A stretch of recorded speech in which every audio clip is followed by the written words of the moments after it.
Akanama k'umuryango w'abibumbye gashinzwe umutekano kavuga ko kuri iyi nshuro umunsi mpuzamahanga w'ubutumwa bw'amahoro usanze guhosha intambara n'amakimbirane bifite imbogamizi zirimo kuba bamwe mu bayobozi bakuru muri za leta n'abayobora imitwe yitwaje intwaro bakora ibyaha bihonyora uburenganzira bwa muntu ngo bigatuma aba bayobozi aho kurwana baharanira inyungu za politiki bahitamo kurwanira gusibanganya ibimenyetso by'ibyaha bavugwaho. Nko muri Repubulika Iharanira Demokarasi ya Kongo uhagarariye ingabo za MONUSCO avuga ko ibi bituma amwe mu mahame agenga ibikorwa byo kurinda amahoro n'umutekano atubahirizwa.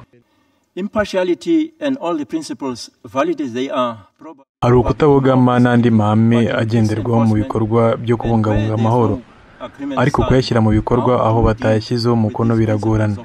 Ni gute kugendera kuri aya mahamye byashoboka amahoro akagaruka? Nyamara usanga mu makimbirane ariho ubu twisanga dukorana n'abanyabyaha barwana birengera ngo badakurikiranwa aho guharanira inyungu za politiki.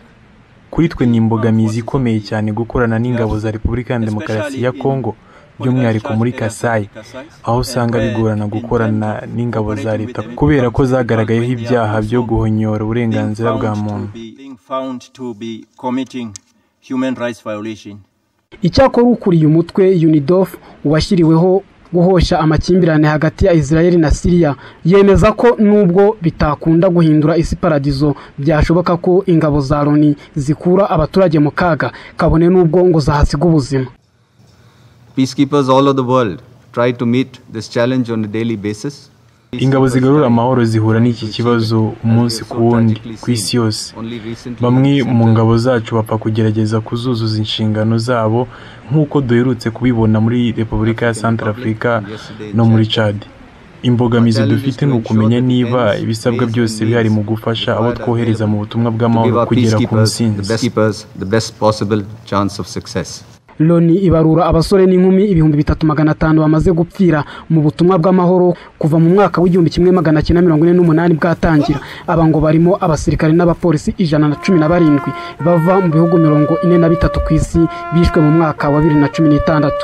Loni kandi ibarura 13,000 by'abasirikari, abapolisi n'abasivile bari mu butumwa bw'amahoro ahantu 16 ku isi. Ni umubare w'abakozi Loni ivuga ko banafite imbogamizi zishingiye ku ngengo y'imari nto bagenerwa ya 0.5% by'ingengo y'imari yose igenerwa igisirikari cy'ibihugu bigize isi. Nyamara iyi ngengo y'imari ngo iba yitezweho gukoreshwa mu gusoza uruhurirane rw'inshingano zirimo kurinda abasivile, kurengera uburenganzira bwa muntu, gukumira amakimbirane n'ubugome ndengakamere, gufungura ibiganiro by'amahoro no gukurikirana ibikorwa by'amatora.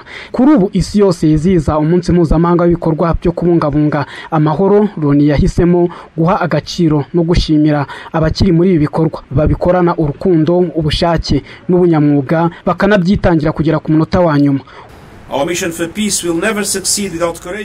Ibikorwa byacu by'ubutumwa bw'amahoro ntibizagera ku ntsinzi nta bantu babishyiramo ubushake bakabyitangira nubwo tukibafitiye umwenda.